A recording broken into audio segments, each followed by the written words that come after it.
Welcome to I Said What I Said, a sports podcast giving you opinions not heard anywhere else. I'm your host, 𝐼𝐸𝐾𝐿, alongside my co-host, Tyson Gentry. And Tyson, man, we're officially back into the college football NFL swing of things because we had our Saturday all buttoned up with watching the amateur game, and then we had the professionals on Sunday for the first time, so it was a full weekend, man. How is it for you getting back in the swing? Dude, we're sitting here. It's Tuesday, and I feel like an addict. Like I'm sitting here itching myself. Like we just had 5 days straight of football. What the heck am I supposed to do for the next 2 days while I have to wait? It isn't fair. I'm never ready for this. Luckily, you get some random college action in the middle of the week. So we got our eyes on that. We're sickos here, but yeah, dude, it's just straight. You go from morphine drip to nothing. It feels like after these first 5 days. Yeah, I know. It is after Monday Night Football, and then I'm like, well, we got a little bit of time till Thursday. So what we're going to do is Tyson and I are going to come with our reaction show here for the NFL of week one. I mean, a lot of stuff taking place, some surprising results, to say the least. But we're going to do things a little bit differently this year. We got a couple segments we're going to do that we're going to bring to you coming out of the weekend. So the first thing is Just Say It. Tyson and I are going to do a rant about something, like anything that, caught our eye, anything that we want to go off on. We're going to move into Armchair Quarterback, a segment where we talk about some of the surprising things from over the weekend, or really anything that we want to bring up and analyze. And then we'll close the early week NFL episode with Marquee Matchups, where we talk about some of the biggest games of the weekend or coming up in the week that you should pay attention to. So Tyson, with that being said, let's get into Just Say It. And I'm going to throw it over to you. I want to hear what you're ready to rant about this week. I get the first rant of the year, which I will take, and I will run with. Brad, preseason is important. Like we sat here for the last couple months knowing nobody's playing starters. We don't even know how long some of these practices are, and we just talked, man, there's 3 games. Don't worry about it. They'll figure it out. The coaches know what they're doing. Week one showed us, I don't know, brother. I mean, every quarterback looked bad in the entire league. Every wide receiver dropped some balls in the entire league. Offensive line play was brutal, and I'm looking straight at you, Atlanta. I'm looking straight at you, Chicago. This should not happen. You have new quarterbacks in, new offensive systems in, and this is the performance you put out week one. We're supposed to sit here and judge, or give analysis or like what we think from week one. Brad, it's hard to do that when the first half is a training session for all of these teams. I mean, how many penalties did we have? I know that the legal formation is the point of emphasis, and we're going to get annoyed by that all year long. Some of them were just blatant, though, and some of them were things that maybe you clean up. If Jawaan Taylor gets a preseason rep, but we don't do that anymore because we're afraid of getting him hurt. I remember when there used to be 4 games. I remember when the starters played 1 series, 2 series, a full half, and then they sat. How many preseason injuries did we have in those days? It happened just enough to make you scared. Well, you know what makes you scared, Brad, is when you can't tell what you have after the first week of the NFL season because you didn't get to play these guys. I can't tell if Kirk Cousins is back from his injury because he was on the ground in 0.5 seconds. TJ Watt was in his lap all day long. I can't tell if any of these rookie quarterbacks can play because they got 1 series with their wide receivers. They got 1 series calling these plays. And I know it was a series of game. Who cares, dude? I can't sit here and say Caleb Williams sucks or Caleb Williams is awesome. And I wasn't going to do that anyways. But I was at least going to have a data point. Now I don't. And I don't have that for anybody. Some of these new coaches, I mean, Brian Callahan, play your starters. Like maybe learn to close a game. Maybe that's something that's important. Dude, we can talk about some of the things. Like Frank Reich got killed for running 11 personnel nonstop in Carolina, and Dave Canales comes out and runs 11 personnel nonstop in Carolina, and they get smoked. We can speak on those things. It's hard for me to sit here and be like, man, this is what was wrong with this running game or this offensive line looked bad because we didn't get to, like, they were actively figuring out how many turnovers did we have that were just like, oh, quarterback shut his brain off. That's because we don't know where they're supposed to be. Well, to your point, and that kind of leads into mine, but the speed of the game is so much different. And the fact that they're not using these preseason games to get ready for regular season games when these coaches, it's not like they're first timers, man. Like they're not coming up from college and they're like, oh, I'm kind of surprised that's how the NFL operates. They're retreads. They're on these staffs all the time. Like they know what it takes to get a team ready, and they continually believe that these joint practices where they don't want to show anything anyway is like an hour long. It's crazy. And so, yeah, we see bad football every single week. But Tyson, similar to that, I can't believe, and it drives me nuts every single weekend, but there is a massive, massive play calling and play designing epidemic in this league right now. I mean, I don't want to come over here every single week and say, oh, you got to do these play calls and you got to call this play on this certain situation, because these guys and these offensive coordinators, the ones doing the installs, understanding the weaknesses by grinding film. I'm just looking at it from this standpoint. How is it so hard to get the ball into the hands of their playmakers? Why is that such a novel concept? I mean, we watch it every single Sunday where it's like, how does this guy at this point in the game only have 2 receptions? Like, I understand that the job of the defense is to shut down the other player, but the way that you can utilize motion, the way that you can just hand the ball off and throw bubble screens and try to get the ball into these your playmakers' hands, it's beyond me that continually we see the best receivers in the NFL have 2 catches at this point. We're like, man, it's pretty quiet. Well, when your offense is going 3 and out every single time, you probably should figure out a way to get these guys the ball. And Tyson, I hate to be the old man yelling at the clouds and like, oh, back in my day. But do you remember when Bill Belichick was the head coach of the New England Patriots when the thing was operational with Tom Brady? I mean, you would have on a matchup by matchup basis. Tom Brady would throw the ball sometimes 50 times because that's what the matchup called for. And other times he would throw it 20 because they ran the ball and they knew how to attack the defense. We're just seeing like a Madden game. Like, I'm just going to go and call 4 verts, or I'm just going to go and hand the ball off because that's what it says to do. It's crazy to me, and it's every single week it drives me nuts.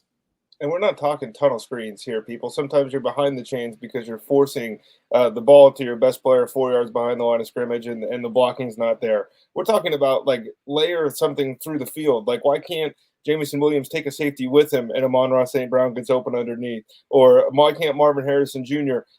Get some of this? Like, Greg Dortch is the immediate first read on some of these targets. What is the point of having these toys if you're not going to figure out how to use them? Because we sit here in week 1 and you can't make any real judgments on these teams after 1 week, but you can look at it and go, wow, the surprisingly high amount of first read targets for some of these guys. I mean, Jameson Williams was the first read on 34% of his routes. Like, that's something crazy that we haven't seen in Detroit. Marvin Harrison Jr. is the 3rd guy. I'm just kind of using those 2. But it is very interesting, and we talk all the time how funny it is the national media has this obsession with the Shanahans and the McVays and this offensive system. So does the rest of the league. And when everybody's running the same thing, it doesn't, the defensive coordinators don't have to sweat as much because, I saw this 2 weeks ago when I played Green Bay, and then I saw it when I played Miami, and now I'm seeing it when I play the Rams.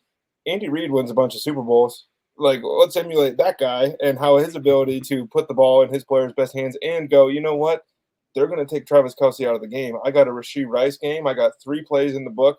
Or an entire series for Xavier Worthy if I need to break that out. It seems there was a severe lack of counterpunching this week, and I think that speaks to coaching more so than anything else, because we're at a point in the NFL, man, where it's the quarterback play is bad, and we're going to talk about that all year long. I think that it seems like the number of good starters has shrunk over the last 5 years when some of these older guys got out of there. But when QB1 can't bail you out, it's on you to scheme something up.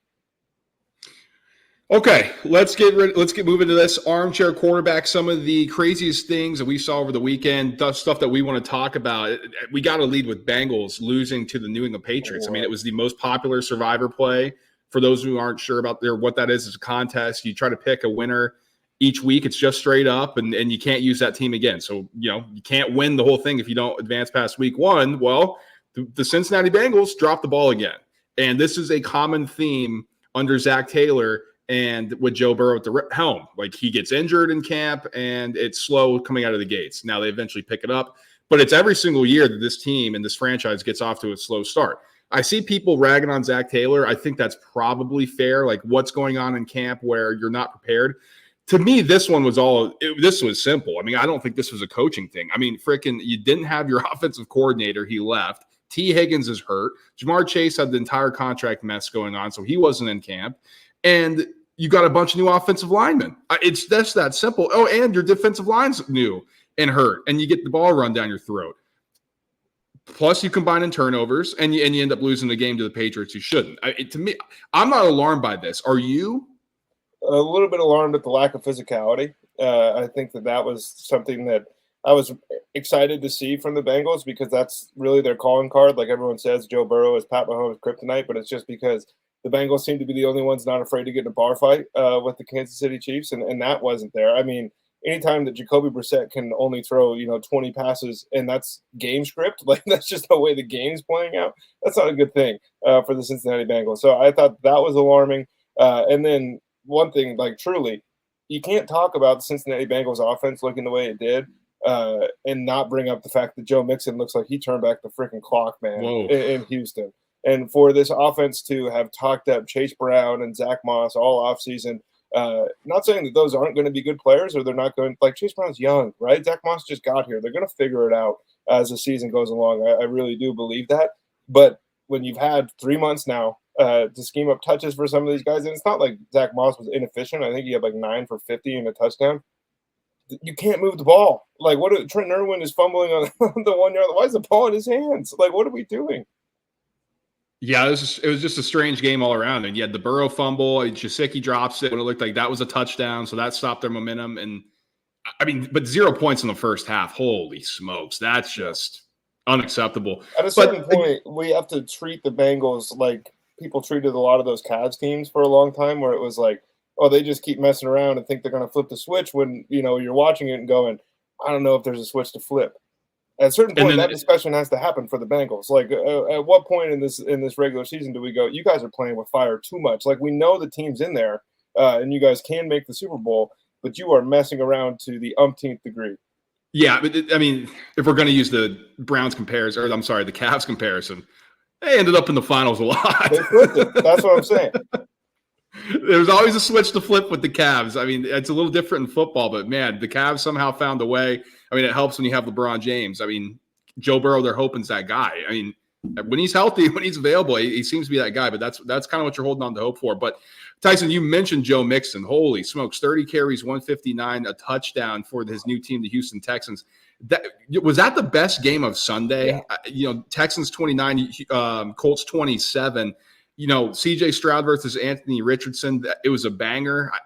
Anthony Richardson's getting all this love. There were some big bright spots, but 9 of 19, dude, this is something that we've talked about, some accuracy concerns, things like that. But holy smokes, when that guy's right, you saw some plays and you're like, man, I'm shitting my pants. Those are what scouts call shit your pants throws.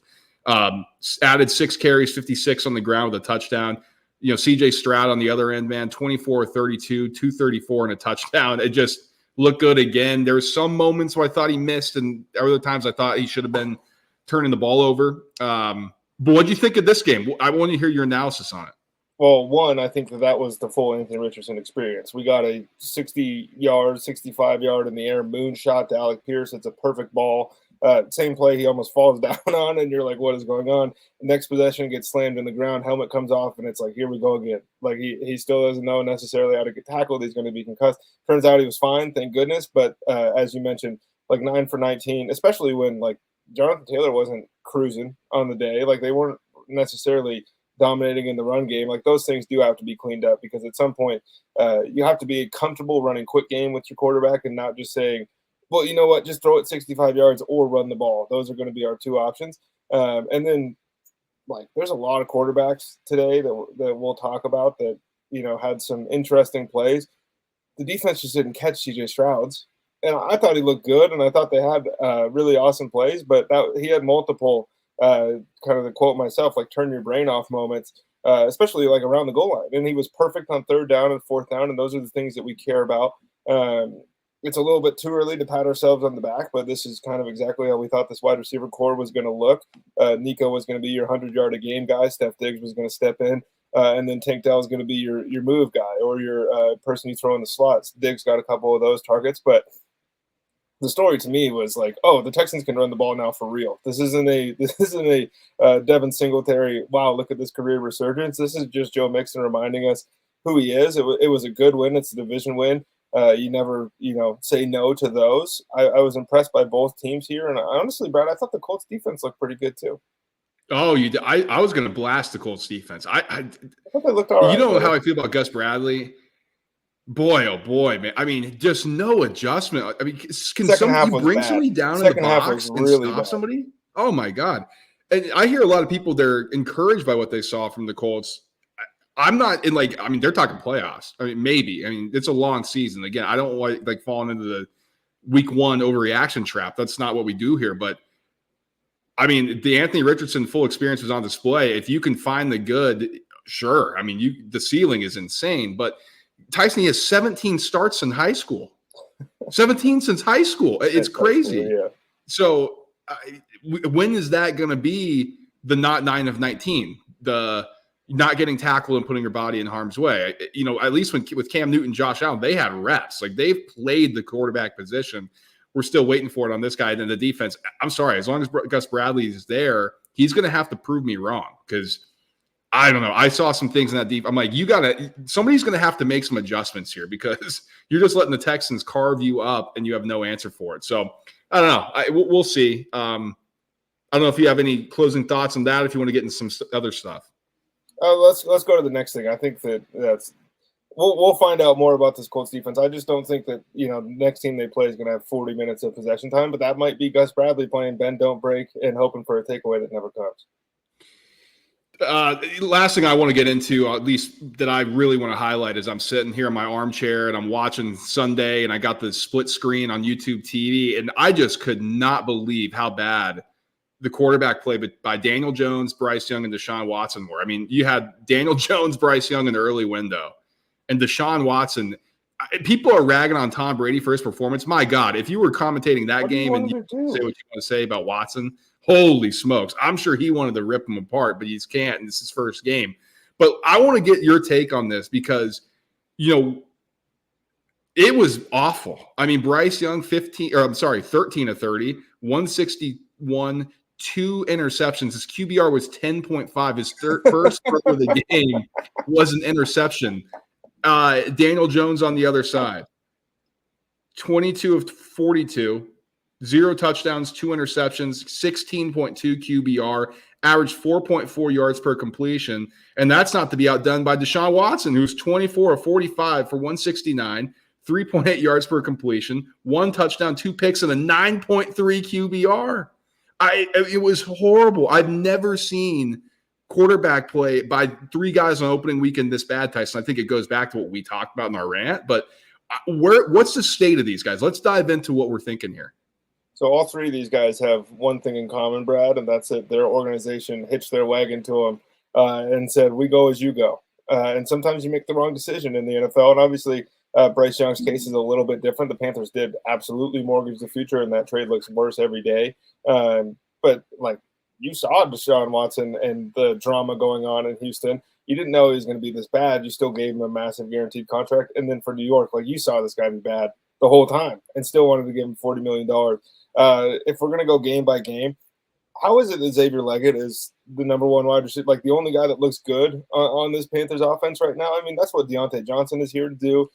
We had Theo make an appearance right at the tight end, or JT Sanders, excuse me, at the tight end position. He actually looked competent as well. So I think those are good things. But when you continuously, bargain bin hunt to help out your young quarterback, and that's Adam Thielen, and that's Deontay Johnson, and that's Miles Sanders, and that's Chuba Hubbard, and they all look bad, it's hard, man. And Bryce didn't do himself any favors. I'm certainly leaning more towards, like, this guy stinks than I was last year. We were kind of the Bryce Young defenders, but he didn't put anything on film that made me even think this is the same guy that played at Alabama. Brad, right now he has 0+ attributes. Like, he doesn't have an above-average arm. We thought his brain was going to be elite.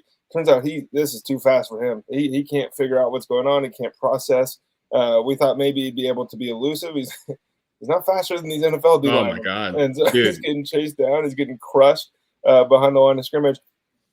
Daniel Jones, I have a problem with, like, the way he played for sure. But dude, Brian Daboll, you go through this whole offseason, you talk about, man, we got Malik Neighbors, we're doing this with this offense, it's going to be really fun. And then Wan'Dale Robinson gets 11 targets, and it wouldn't have mattered. You could have force-fed Neighbors 150 targets. You could have brought back Darren Waller in his prime, and none of this stuff would have mattered. But I thought the allocation of targets of those 42 attempts was pretty interesting. But, dude, he's, like, actively selling. Like, you look at this guy play, and you're like, what is it that you think you're seeing on the field right now? Because there are some plays where it's double coverage, like it's Riley Leonard, and that's who he looks like. And this is a college quarterback from Notre Dame that we knew that couldn't throw the ball. they play the position the same way, brother, and that's a real problem. And then Deshaun sucks.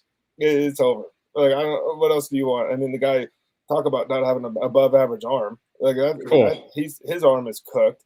David Njoku is going to be out for a couple of weeks. Amari Cooper, like, what do you want him to do? He's running around wide open. You can't find him. Your tunnel screens to Elijah Moore are going to get you 4 yards. This offense goes as Jerome Ford goes, who we both think is a good player. That's not winning. That's not winning enough games to make the playoff. No, and we saw the defense get cooked. What we said. I mean, it's kind of like the situation what we saw, and we're college football guys, but Clemson, their defense is going to be really good this year, but the offense was atrocious. Georgia just started just racking those points up. If you're not able to do anything on offense, your defense gets screwed.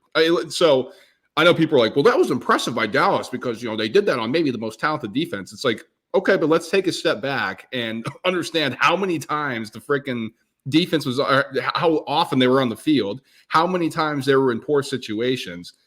It was hard to watch. I mean, they were great last year when Joe Flacco came in and took over, but I'm going to get back to that. I want to address the Bryce Young thing because you guys, if you've listened to me for a long time, I think Daniel Jones is horrible. I think he stinks.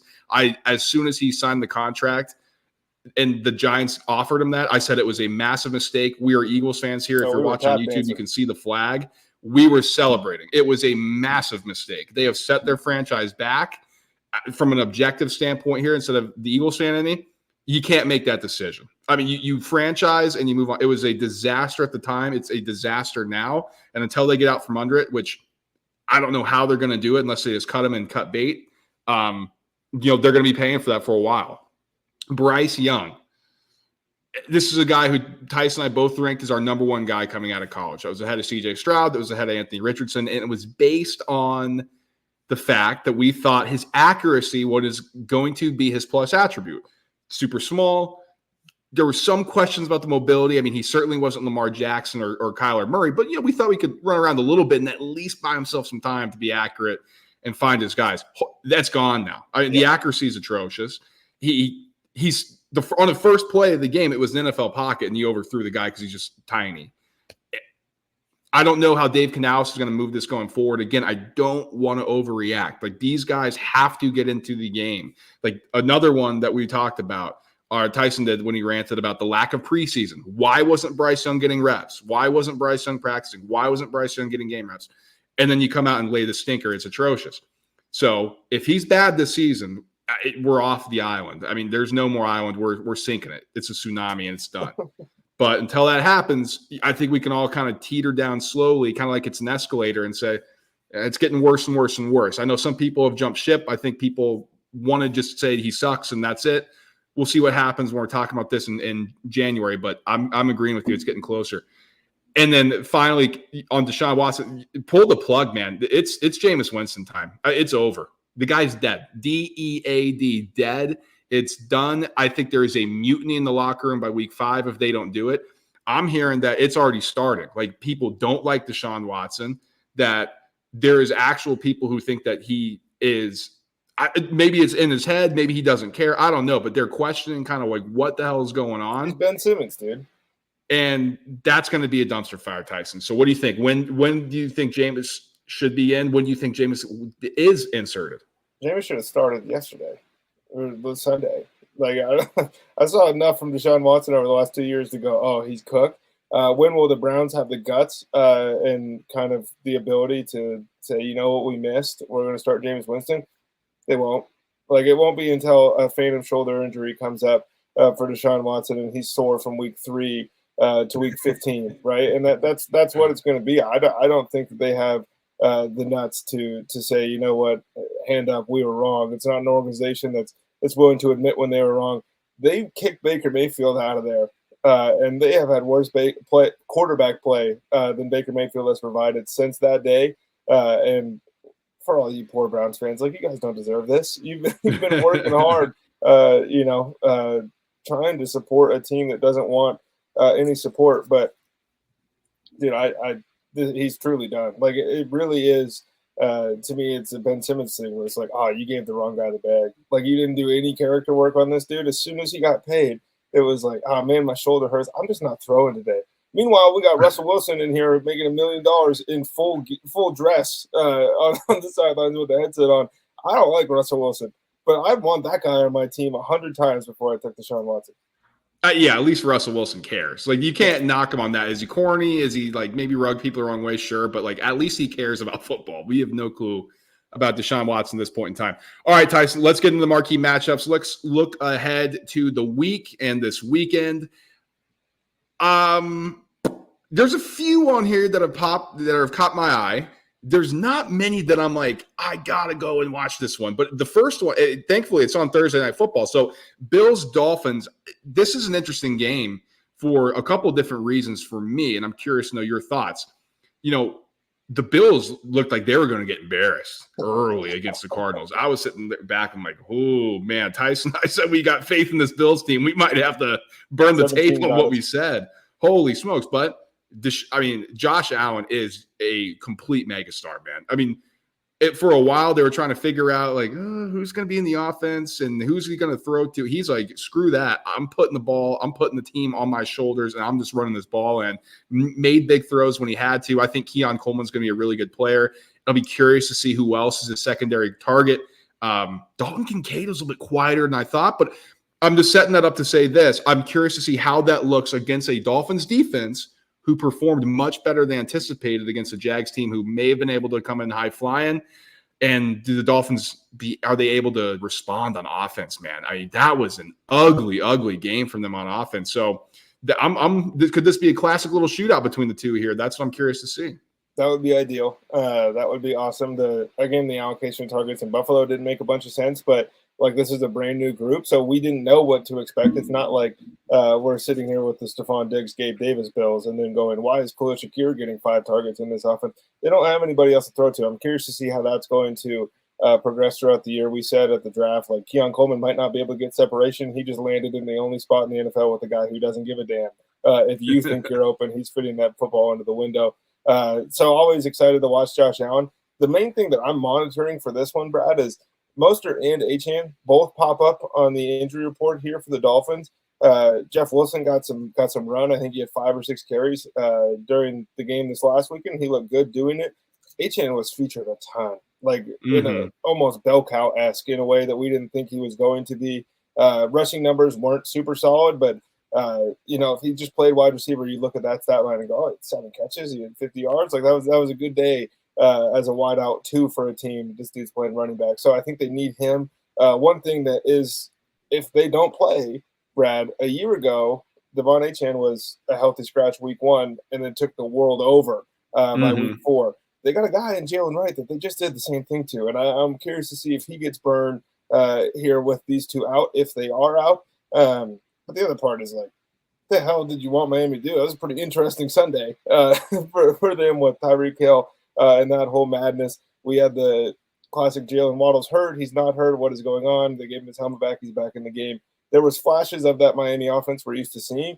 Jacksonville did a good job shutting it down. And this is always, always, always a fun game. But when Buffalo and Miami meet up on primetime, like in Miami, we're in for something special. Yeah. So what do you think? Like, we don't, we'll have our picks episode coming out later. We normally don't cover the Thursday night game, at least analyze it beforehand to give out a pick for. I mean, I'm not saying you have to take a spread or give out a bet or anything, but are you leaning Bills? I mean, this seems like it's a big game early in this division. Yeah, I'm leaning Bills. I mean, we've talked about it a ton, and I know I'm not actually the reason, but I'm taking credit for some of your Josh Allen love because I've been over here, man. This dude. What? He was my QB1 back in the day. Awesome. Are you kidding me? Don't give me any of that, bro. Oh my God! I gotta go find my notes. You better. But no, like anytime he's on the field, outside of 15 in Kansas City and Patrick Mahomes, I'm going with Josh Allen. That's just the way that I do things. I also think that James Cook looked really good to me, like in a way that I wasn't expecting. And again, we'll see. Maybe Ray Davis works in a little more. We'll see kind of how this whole thing goes. This is 2 really young skill position groups if Mostert and 𝐬𝐻𝐭 aren't playing. So just to see some of these guys, really get the night to themselves. It's Thursday night prime time. Why do we have a Thursday night game week 2? Oh, they want money, man. It's Amazon. They're taking That's it. crazy. I mean, we're gonna end up with somebody big time getting hurt because they're on a 3-day turnaround after nobody played in the preseason, and then we're gonna have to talk about it. Well, the Jets have like 3 games in 10 days. Yeah, we'll talk I about mean, it's them crazy. too. They might as well not show up. It's unbelievable. So, well, listen, folks, don't let Tyson try to lie to you and say that I was never on Josh Allen. I mean, we did our draft stuff back in the day. I was pounding the table. Josh Allen won. Now, unfortunately, I had Josh Rose at number 2. So we kind of just dumped those out of our memory bank here. But I think it should be a good game. It'll be fun. I'm leaning Dolphins, man. I have question marks about the Bills defense, but I hope it's a fun one. Let's get into this one. Bengals, Chiefs. Now, a lot of people are out in the Bengals. I think it's so funny. Week 1. Bengals suck. They're not for real. Chiefs are winning the Super Bowl again. Guys, holy smokes. Pump the brakes a little bit. Now, this one to me just has the makings of, oh my God, the Bengals steal one with a field goal, or the Chiefs have another epic Mahomes comeback, and it's another heartbreaker. That's how I'm leaning right now. But when I'm looking at this, Tyson, the way the Patriots just ran up the middle, one, this is going to be a huge day. God, why am I not thinking of his name right now? The running back for the Chiefs. Why am I missing his name? Pacheco. Thank you. Isaiah Pacheco is going to eat in this one. I'd be curious to see what the secondary does. Anarumo likes to keep everything in front. He was one of the people really had that too high look that really screwed up Mahomes, or at least had to make him think about some things in the playoffs. So how does Xavier Worthy factor in? Is Hollywood Brown going to be back in? And the Bengals, I don't think T. Higgins is going to play, dude. I think it's all in Chase. I think it's offense. It's brand new again. So how do they look against the Chiefs defense, who look good at times against the Ravens? I didn't think was as Teflon as some people were making it out to be at others. But, I'll be interested to see this. But Joe Burrow's got a chance to step up and make a statement. He's got to do it. Yeah, and I want to watch, does Xavier Worthy get a whole package now after doing what he did with his 3 touches? Scoring 2 touchdowns for Kansas City. How does that look?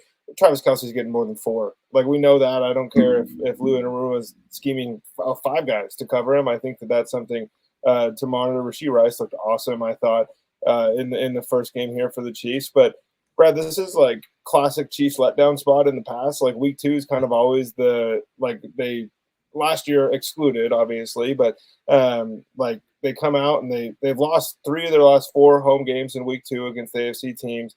They failed to cover the spread in 3 of those 4 games in September. They've lost the first quarter of 4 of these 6, and they've lost the first half in 3 of the last 4, right? And so it's always a conference game in week 2, and it's not that the Chiefs are sleepwalking, so to speak, but they actually have the flip to switch, and they know it. And that's the thing.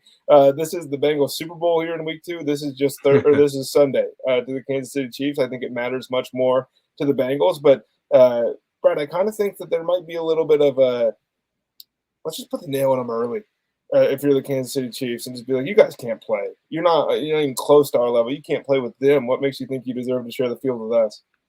Yeah, there was some kind of rumblings that maybe the Chiefs look at this as the Patriots did when they just beat the shit out of everybody, went 17-0. Well, if Jamar would shut his mouth as far as how bringing up the Chiefs, I think that things wouldn't be so contentious.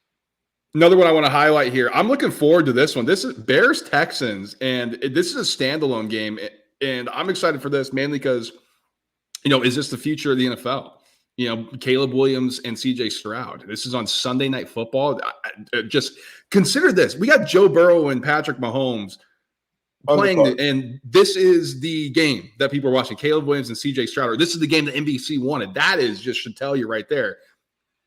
So, talking about it from the football standpoint, Caleb Williams looked like a rookie. Caleb Williams looked like it was his first game in the NFL. I know people now bust. That's all you're hearing.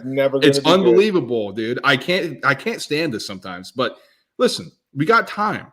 It's fine. Keenan Allen's banged up. Rome Odunze's banged up. If those guys can't go, it's going to be a tough matchup because the Texans look good.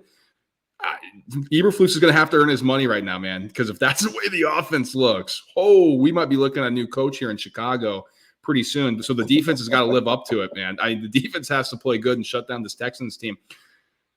I don't know what to expect, though. Honestly, I think the Texans have enough firepower. They can beat the Bears. I just don't know what this offense is going to be for Chicago. So I'm sitting here just ready to sit back and watch. The number one thing that I want to see, and it's going to continue throughout this season, we talked about it ad nauseum, essentially for the last 2 years. Like, we've known Caleb Williams was coming. We've watched a ton of Caleb Williams at USC and Oklahoma going back to those days. Dude, he can do, or he could do things in college that you just can't get away with in the NFL. So when you're watching him 18 yards behind the line of scrimmage with his back turned to the field, which is like cardinal sin number one, you never do that as a quarterback unless you're Kyler Murray or Russell Wilson. For some reason, it worked for those two. But and then he gets tripped up because that's Harold Landry, right? That's not a defensive end from Utah or Oregon or Cal or Arizona State, wherever else. Like, that's an all-pro chasing you down, and he had multiples of those. But he also had some moments where he was able to flip his hips and get the ball out, and it wasn't on time or on target. But you see, if he figures out how to do this, it's going to be big time. I don't expect Rome to play. I think sure, if they want him out there, he wasn't a featured part of the game plan last week. But, I mean, when you throw for 92 yards, it's hard for wideout 3 to get a ton of love and get a ton of – his catch was the ball ricocheted off somebody else, and then he picked it up and fumbled. But whatever. For the Texans, dude, the Bears want to pin their ears back and get to you. They want to hit C.J. Stroud. We got a guy that's ran for 150 yards. We're not used to this. We can just hand it to him. This is allowed. This is the modern NFL allows you to hand the ball out. That's crazy. They're going to, I think, look really good because the Bears defense had an excellent game. Will Levis did his best impression of Helen Keller or somebody who else is blind.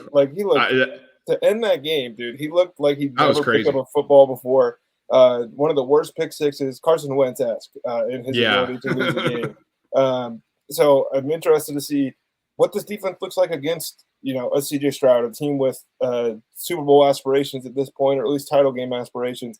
And one more time, let's see how these targets are divvied up in Houston, because we still don't really know. We think, again, that Nico is going to be your main guy, and then the other two are going to kind of filter in and out. But if they can run the ball on the Bears, they're going to be good. Any other games you want to highlight? Those are the three that I'm super interested in. I know we kind of think about things the same way, but I don't know if there's anything else you want to touch on. I'm pretty intrigued by Bucs Lions. We talked about it in our divisional previews that hey, don't just hand this thing to the Falcons. The Bucs have a lot of really good players. Now, how much of that was playing the Commanders, whose defense we thought was going to be good, Brad? I think we were dead wrong. That wasn't a very good start for the Dan Quinn era in Washington. And on the flip side, did Ben Johnson just want all of us to think you guys that you can't tell me how I'm going to run my offense because I'm giving the ball to this guy and that guy, and he just wanted to ruin parlays for everybody across the country getting our Discord. So I'm interested to see Water has to find this level. This has to be a 12 target Amon-Ra St. Brown game. Let's see what Laporta looks like, and then maybe Jameson Williams is the thing, because who's covering him for Tampa Bay? That's question number one on my mind. Their starting cornerback already out, ankle injury. That's an issue. I'm curious to know what the Bucs actually look like on offense. The Commanders and I overplayed the Dan Quinn thing. It's going to take some time. There's just not enough talent. We thought, the quick overhaul, I think that's putting a Band-Aid on the sinking ship. So I agree with you. That's an intriguing one. Two teams who have their sights set on winning their division. Lions can't have a letdown. They're staying at home, which I think they're certainly grateful for, but can this new and improved secondary shut down the weapons that the Bucs have? That offense, holy smokes, dude. I think it was cooking. We thought it was going to be an issue without Canales. That is picked up right where they left off. Do you think Jalen McMillan might have looked the best outside of maybe Brian Thomas for rookie wide receiver debuts? I know Neighbors had more targets and yards, and there were some other guys good catch. Luke McCaffrey had some more, but McMillan had a touchdown called back, an actual touchdown, and then a touchdown where Baker just missed him. This is a dude, he's not Mike Evans, but if you're going to do, hey, AI, make me a picture of Mike Evans, it might look like this guy. I thought he looked good. And, as he kind of phase out Mike Evans, which it doesn't seem like that's going to be anytime soon. This guy's just a freak. Dude, Chris Godwin looks good too. Yes. We were saying for 6 months that Godwin is moving back to the slot. Everyone shut up about Chris Godwin isn't as good as people think. The absolute glazing that happens for a guy like Terry McLaurin, or that happened for DJ Moore in Carolina, We like those guys too. It's just you can't put them tiers above, with an S on the end of Yeah. it, above Chris Godwin. No, because Godwin. Chris Godwin I'll is take Godwin. close. He's I'll take closer. Godwin over those two right now. That's what I'm saying. He's closer Yeah. to the upper echelon of wide receivers. Like, look, it was Jameis 30-30 season. And it was like, what is all this? That dude has been consistently open since he stepped foot out of Penn State coming out. Like, he's been awesome, and he's going to continue to be awesome. And you got to deal with that. And if Baker's got this thing cooking, like, this is the playoff preview in week 2, guys. All right. Well, that'll do it. Tyson kind of mentioned a little bit, but tell them a little bit more about this Discord. Yeah, Discord, the group name, I said what I said, with tons of different channels in there. It was popping off over the weekend. Everybody's got their long shot slips, which is a channel. Everyone's got their normal, just straight up bets that they're playing in college football, which is a channel. In the NFL, which is a channel. If you want your futures bets, which is a channel, you hop right in that Discord app. We've got everything you can think of. Brad and I are on, like, we don't do a ton of Heisman stuff, especially this early in the season. We got a little Heisman play in the futures there that you need to go check out. And yeah, as this thing kind of gets moving, I mean, you guys are looking on your Instagrams and you're seeing all these fake bet slips of $10 into 100,000. Let's make a real one in the Discord app. I said what I said. And in the meantime, folks, like, subscribe, and share the show. Whether you're watching on YouTube, listen to podcast form, any time that you can support us, share it with your friends, share it with an enemy. It really does help. And if you're watching on YouTube, smash the like button on the way out. If you're listening to podcasts, get 5 stars if you haven't already, whatever the case may be. And again, I'm going to pound this again. Stay subscribed. I mean, we got a ton of content coming out. I mean, we just did our week 1 NFL reaction. We got our week 2 college football reaction coming out, which is going to be a banger because a lot of good stuff happens. So that's coming out. It's going to be in your feed next. We'll talk to you guys then. Peace.